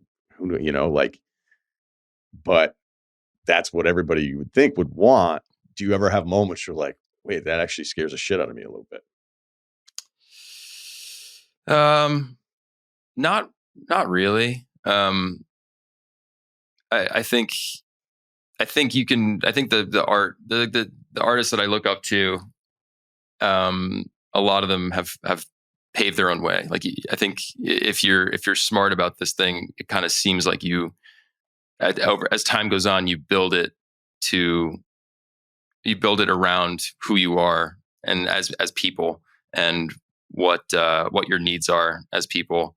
And if one can find balance amidst this lifestyle, that would be the goal, maybe the thing to strive for. Maybe I'm projecting a bit too much, though. Just what do you like? Yeah, what do you mean? How do you see? Maybe it's my problem. Maybe I have too much unrest, so that's where I could go. Oh well, this is what I do now, and I guess I'm good at it. But like, is this really what you want to do? But my thing, I mean, I'm sitting here behind a microphone or doing TV for ESPN. It's not nearly as fulfilling as controlling the energy in a room for a couple hours live throughout the country. So I'm not comparing the two because one is clearly more fulfilling. I guess I'm just wondering if like already knowing what your future is or what it's supposed to be there can be a moment where you're like, what? I guess, okay, this is what I do. This is who I am. But this is like, I guess this is it. Like, I don't know. That sounds like there's limitations to it. And there wouldn't be limitations in music the way there would be in other walks of life. I guess I'm maybe combining two things that shouldn't be compared. Yeah, I don't feel like it is a sure thing.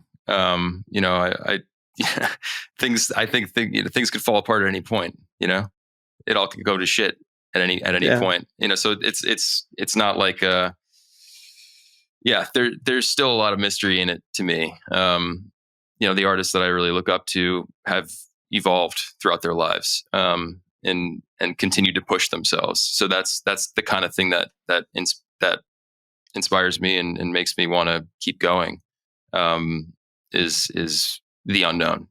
So yeah, to me, music, there isn't a limitation on music, on what music can be, and how our lives evolve from that is, I don't know. That's not for us to know until we're you got to just be.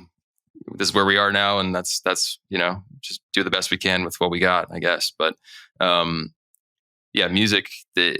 I'm I guess driven to the unknown with that, and hope the goal, the hope would be to just continue to evolve and uncover things and that feel good and that feel new in some way. I know you know where you are right now because you're home, but you're getting ready to head out on the road. You got a nice big swing here, and we'll see you in LA, man, at the end of September.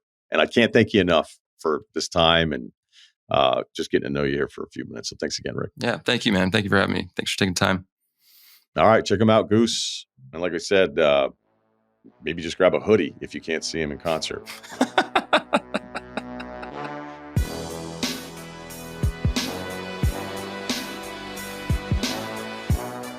We are back, and we are deeper than ever, adding depth to the alliance this year. Wargon in the mix as our fourth leg.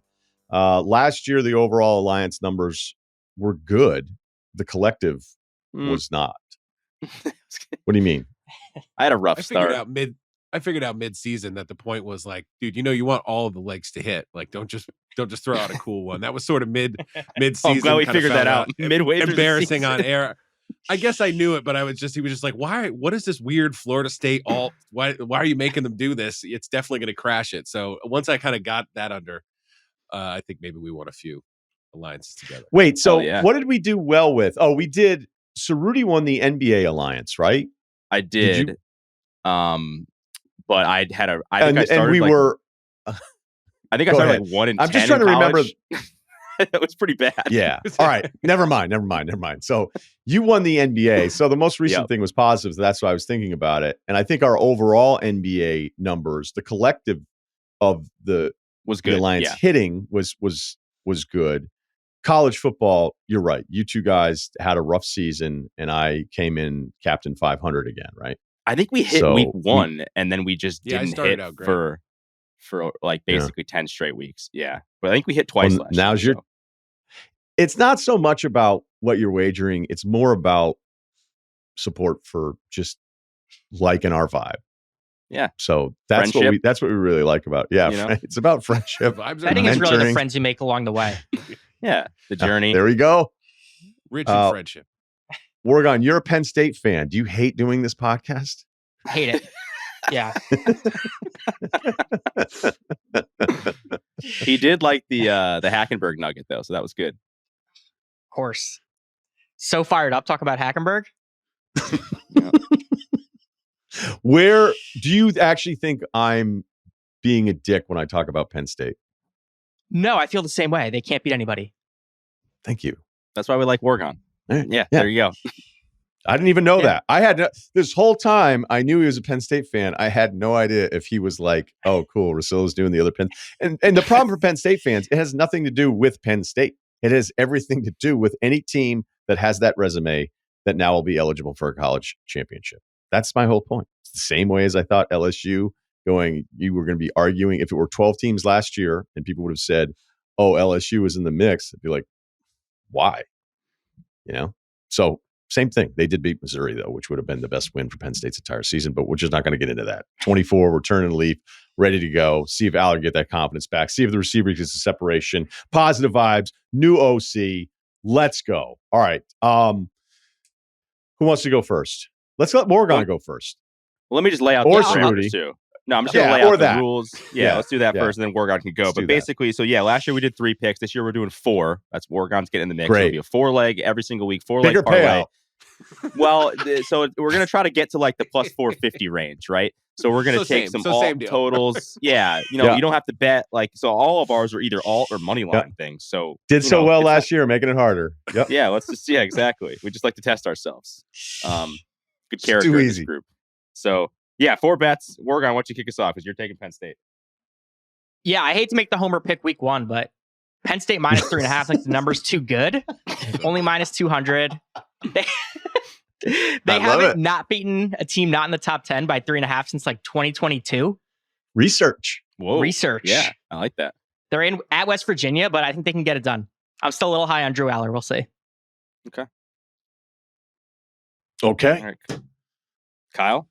All right. Well, I got no research for you. I'm sorry. I'm glad we added a research guide to this. I'm just going off friendship and vibes. And considering all that, I'm taking LSU to beat USC minus 184. Just a money line. They just got to win. We're not worried about points or anything. So there you go. Okay. All right. Love that, Kyle. Took the LSU pick. Mine's kind of the opposite of friendship or just in vibes in general. I'm not really a big Notre Dame guy. I don't really like Notre Dame. With all due respect to Michael Jr., love you, but I'm just not a Notre Dame guy. But having said that, I'm going to just take their alt spread. So they're, I think, 2.5 point. They're getting 2.5 points or 3.5 points against A&M at A&M. I'm going to kick that up to 6.5. So Notre Dame plus 6.5. I think they keep it close. I think they might lose, but it's not by more than a touchdown. Okay. So I think the alt line emphasis is going to be big this year, trying to figure out a way to stay in this with the 4 legs. So I've said at the beginning of the season, I feel like I'm just going with Miami to zag against everyone going, I really like the team, like the quarterback. There's a lot of stuff I really like about him, but they can't ever figure it out because of the Georgia Tech game.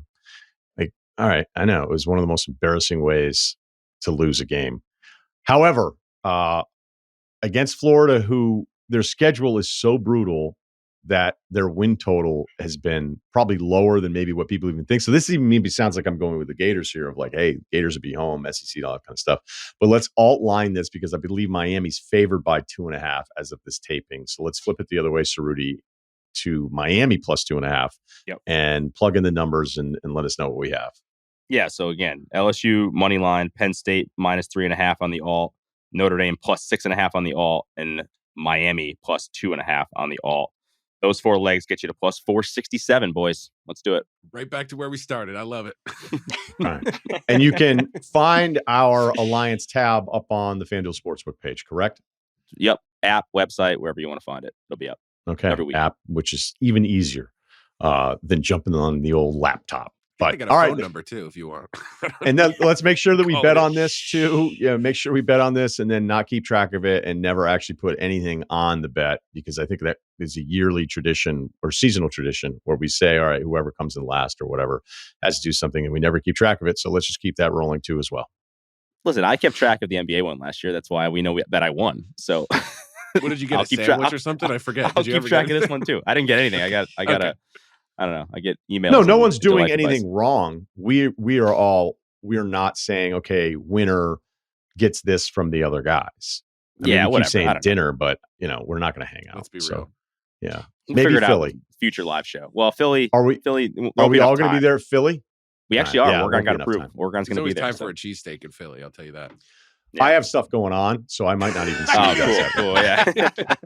He's treating it like a solo trip. I'm taking this segment next week. I'll tell you right now. All right. I love it. I love the confidence. Just fresh, new car smell. There you go. The week 1 Alliance picks for college football. You want details? Fine. I drive a Ferrari 355 Cabriolet. What's up? I have a ridiculous house in the South Fork. I have every toy you can possibly imagine. And best of all, kids, I am liquid. So, now you know what's possible. Let me tell you what's required. The email address, lifeadvicerr@gmail.com. We've got Kyle. We've got Ceruti. We're getting an awful lot of feedback here. So let's just do one because the travel pod stuff is still coming in. You got a bunch of mountain biker. Steady stream. I could probably do an hour on travel pod queries, follow-ups. We should do a Friday feedback. My fiance, give it a couple of weeks. We'll do a Friday feedback only on your travels. This one just came in, so I read it and I was like, I'll just share it. My fiance has a trip with her mom to San Sebastian coming up. Naturally, I sent her a travel bloggers podcast for tips. She has never listened to the show, wanted to share her reaction below. Quote, "This San Sebastian podcast you sent me sucks D."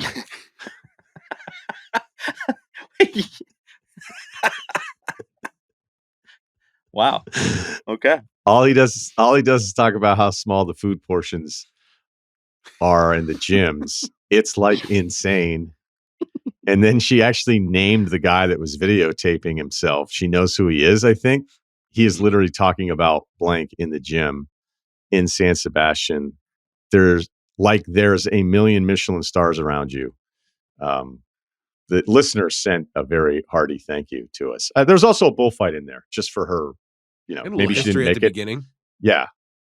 Yeah. The Goya nice to get an outside fascination. perspective, I guess.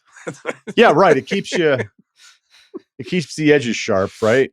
Yeah. So- I will be better next time. All right. I do think it's funny though, like somebody who doesn't listen to the pod and is like this American complaining about Can you the food imagine? portions? Like that's like, it's like, cool. Oh, you don't like tapas food, dude? Why don't you just go eat at Cracker Barrel? Like that is like the American stereotype. It's like, they don't give me a food, dude. Like, these plates are too small. Yeah. What do you do? Come here and not tip, motherfucker? So, yeah, look, we appreciate all the feedback. Yep. We got a couple Ceruti ones here that I'm not even going to get to. Yeah, all right. whatever. There we go. Good times.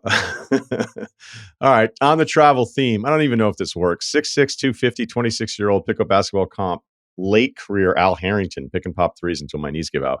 I have the opportunity to go to Toronto for a weekend in November for some pseudo solo travel. So I figure, why not seek out the advice of the most prolific solo traveler in the Northern Hemisphere?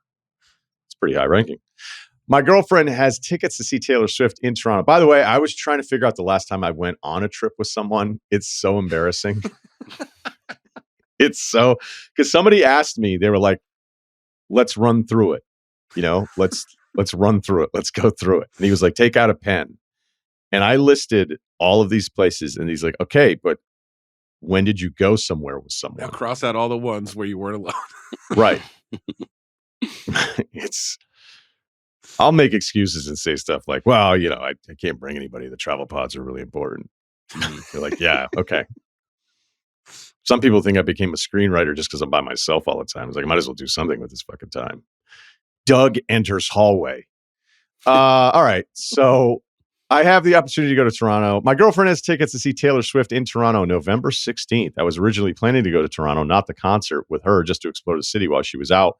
The plan was to do so with her friends' boyfriends. Unfortunately, they all ended up deciding not to go for one reason or another. At least that's what I originally thought. That is until I listened to yet another fantastic Russillo travelogue. Upon finishing the latest installment, I wondered what a solo trip to Toronto could be like. I don't know much about the city in terms of things to do, but I have heard the food is great due to the diverse makeup of Toronto. I think that checks out. Look, the last time I was in Toronto, it was like -4 degrees Kelvin. It was so fucking cold. It's the kind of cold that induces laughter. So I went to one all-star. Yeah, I went to one all-star thing, the celebrity thing, where that guy from that band. I mean, you think I take things too seriously? That guy. Oh, you're talking about the Arcade Fire guy? Yeah, just a Win million Butler. shots. Yeah, then I think he dumped on America at the end of it too. He It's just did. like, Yeah, all right, Sage dude. Steele. Yeah. Put Yeah, ended perfect. that quickly. Remember that? Perfect combo. On brand. So yeah, and then I went to one party. Jalil Okafor, incredibly friendly. Shaq, always the best when he enters the room. But I bolted and got out of there pretty quick. It was that cold. So I don't have a ton of Toronto on my resume.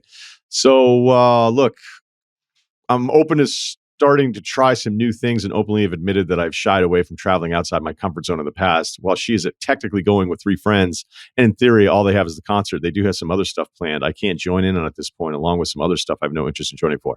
I'd be honest with you, this one doesn't really clear the Russillo hurdle of solo travel. Your girlfriend's going to be there the entire time. I imagine you're getting a room together, unless you have the weirdest relationship ever, where you're like, I actually just want to go on this own. I guess my question boils down to this: should I stay or should I go? If I do go to Toronto, does anyone in the crew have any suggestions for Toronto? No, we are not TripAdvisor. We try to emphasize that. I don't. And And a bad again, man. I'm not schooled enough in it. Although there's this waterfront area, Oak something perhaps, that I'd heard is like one of the nicest places to live in the entire Northern Hemisphere. Right I don't after know you're what- I got nothing. You were like, there is this area that I know. I don't even know if I have the town name right. If we can get tech on a map right now, I believe it's east of the city, and it's this town. But then what do? You take an Uber there, 40 minutes, and then you walk around the town and eat a sandwich you could have just had in Toronto. So sometimes that happens to me too, as I get really adventurous. Like when I was on Vancouver Island, I made the mistake on Tuesday. It's when I was in Victoria, and I wanted to go. I think it's Tofino, the surf village. And I went, okay, I'm definitely going. And then I looked at it. It was like, okay, you're going to spend $500 in one way or round trip Uber to get here because your rental car is on the other side of the mainland where you took the ferry over. And you're going to do what? You're going to read a book there and have a sandwich for $500? Like things aren't going that well. All right. So I realize it's not that far from the Crown Jewel or Russillo's old stomping grounds in Burlington. Dude, Toronto to Burlington's that's international travel. Yeah. What are we talking about? Have you ever been by yourself? Like, what the fuck are you doing? I'm sure a worldly man such as Ceruti has some wisdom to deliver here too. Most of all, what are your tips for solo travel? So I think we get to solo travel tips, but I got to be honest with you. Your planning is making mine look like, the guys from Bottle Rocket once Dignan picks up Luke Wilson. I saw that movie. I just don't remember what you're talking about. No one's going to get that reference. The very few that do, you're welcome. All right. The next 25 years. I don't like our guys. I like our guy. I don't think he's being very realistic about it. And he's going there with his girlfriend anyway. So like, you're going to go to Vermont from Toronto because she's going to a concert? Well, he must think it's Montreal. He doesn't even know what city in Canada he's going to. What if he's now Montreal? I've got you. Well, I don't know that I have you updated covered, but I love Montreal and the surrounding areas. Old Town, beautiful. Just an entirely different experience. Toronto is nothing like Montreal. I don't think. I don't know if anybody. I had a else great would. time in Toronto at that trip. It was freezing when you went outside. It was so cold your eyes hurt. But Adnan was there, which was cool. He took me to a poutine place. I think my wife was there. She was my girlfriend at the time. So that was fun. Didn't go solo. What, poutine with Adnan or wife? Pick one. No, Adnan was great. It was great because Adnan was so pumped to just show people around. You know how Adnan He doesn't do gets. He drugs. gets so excited. He doesn't do drugs. He didn't even drink. If you didn't know him, when you saw him in the lobby of the hotel in Toronto when we were doing those shows, if you didn't know him, you'd be like, your friend has a huge cocaine problem. He's just jazzed up. I was like, take a breath, dude. Yeah. He was excited. We were in his hometown. Terrible NBA fans. Well, I don't need That's anybody to personal. hate me anymore, so I'm going to stay out of that one. Yeah. I love that your feet personal. are still planted on that. That's cool. What do you got, Kyle? This is something you would do. You would go to a city with your wife and then be like, okay, now we're not together, but you're going back to the same room. So I don't. Well, I do this pretty much every time we go somewhere. It's usually like I do it in Philly, which shout out, see you guys soon. But I pretty much I'm gonna go. I'll be gone for a little bit. And she's like, oh, he always does this. And her sister and her longtime boyfriend are like, he just leaves. I'm like, yeah. I get the lay of the land. Sunday, I told you last time, football Sunday, they were like only had the Eagles games on everywhere I went, like huge bars, many TVs. So like I do a little exploring, but I can't. Like it's not like I'll see you tomorrow. It's like I'll see you in 5 hours. Please don't be mad. So, yeah, I don't really have a lot to say, and I got nothing on Canada.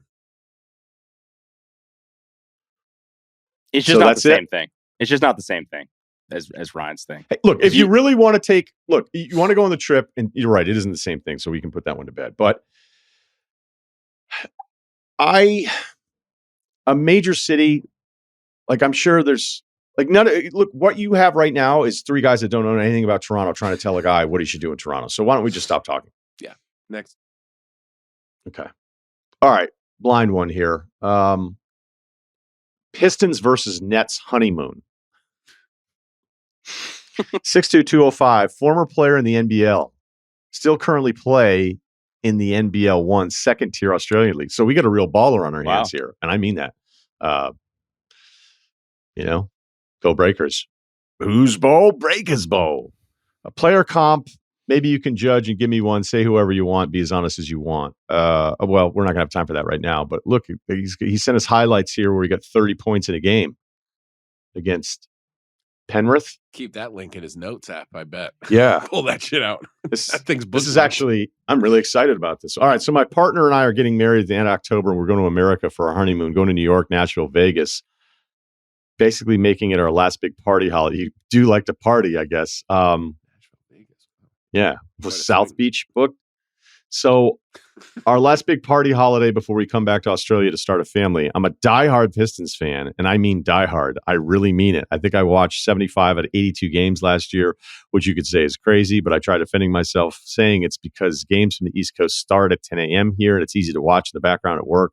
That's what I tell myself, even though I know I'm an idiot. I remember when I was a kid and fell in love with Ben Wallace, having the same name. I thought he was the coolest man alive, still do. And ever since the Iverson for Billups trade, it's been a tortured 15 years. So we know who this guy is. Yeah, he doesn't Okay, care. great. Actually, if I had 30 in an NBL game, I'd tell everybody too. So this guy's approval rating's going through the roof here. Now we're on our honeymoon. Amazingly, the Pistons are in New York, but they're playing the Nets. It's Sunday, the 3rd of November, and New York has got a shitload of events at the same time as the afternoon Pistons game. New York Marathon, Commanders at Giants, Islanders, Rangers at the Garden. My partner, she's the best because she knows how much I love the Pistons. And she said we can get great seats and happy to spend a bit of money on the tickets, nothing in the $1,000 range, preferably. I was wondering if you guys think tickets for such a game will get relatively cheap. Yes. Yes. Not going to be a problem, dude. Absolutely. I think you're going to be able to get some tickets to that one.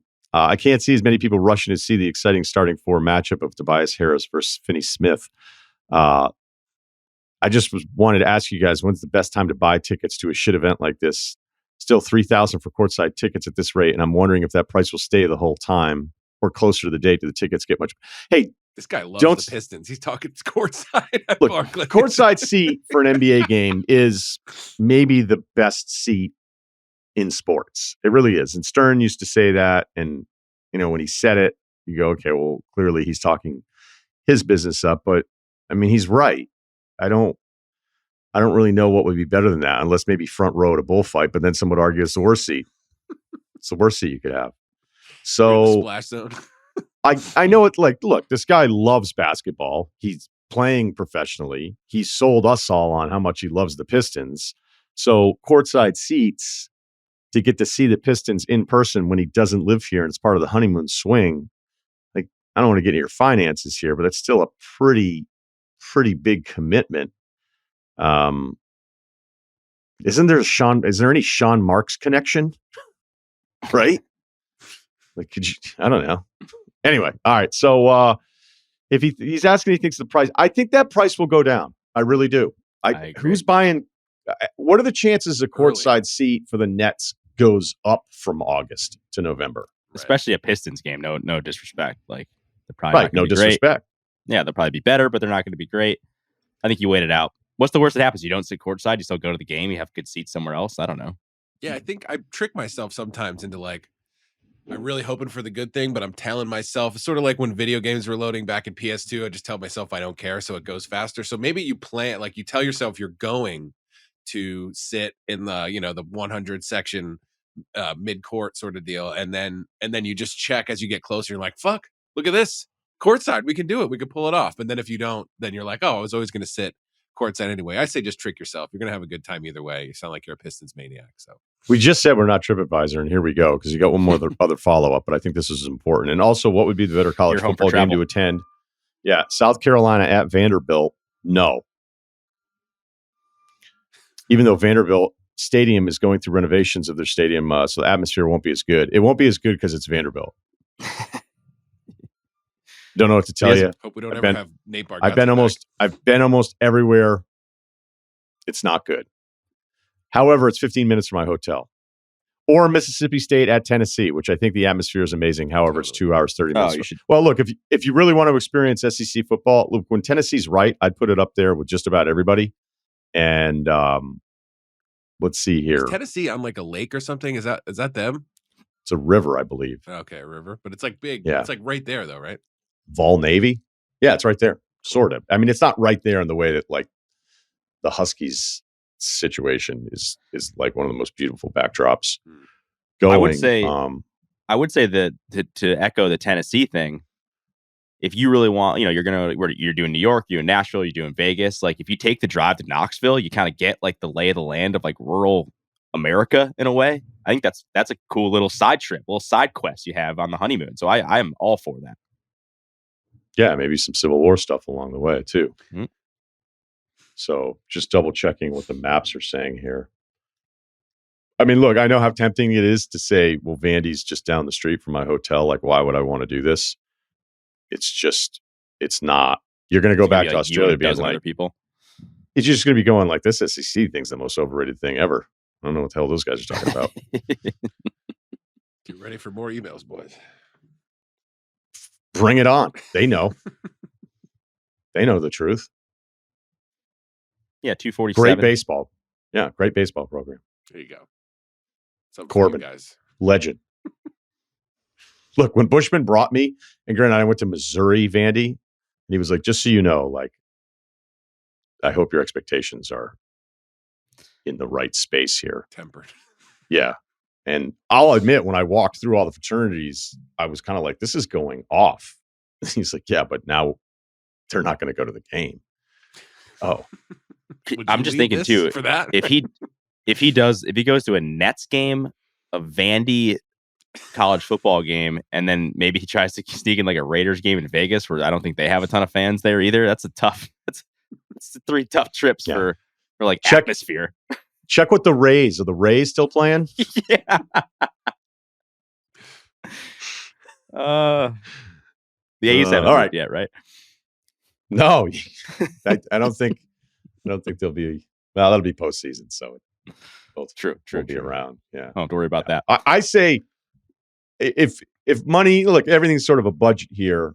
Is it really going to be worth the courtside deal? You could probably wait it out, maybe get baseline courtside a lot later, but there has to be some kind of. I mean, if you played, can't you just say you guys are both scouts? Media passes. It's true. I mean, Sean Marks was born in New Zealand. There has to be. Maybe there's bad blood. He wants this to go.